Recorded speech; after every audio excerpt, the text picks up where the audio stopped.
Pumunta si First Lady Liza Araneta Marcos sa Miami, Florida at kinalaunan Los Angeles, California para dumalo sa Meeting of the Minds at Manila International Film Festival respectively from March 5 to March 8. Hi, Yusek. Good afternoon po. News of the late Paulo Tantoco's death revealed cocaine overdose and remains an open investigation. Since he's part of the First Lady's entourage, may we know if the First Lady will comment on this? And from the Malacanang po, the presidential sister released a statement. Senator Amy is calling for a comprehensive report from the palace to dispel further speculation. Nakakalungkot dahil yung mga pribadong tao na nagluluksa ay nadadamay sa pamumulitika.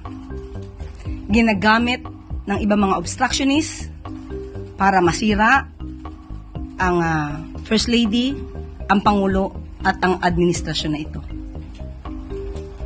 Nakakahiya ang kanilang mga ginagawa.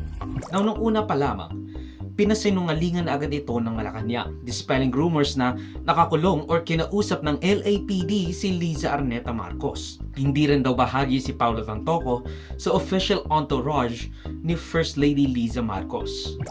Unang-una, si Mr. Paulo Tantoco ay hindi po kasama sa official entourage ni FL o ni First Lady ng unang ginang.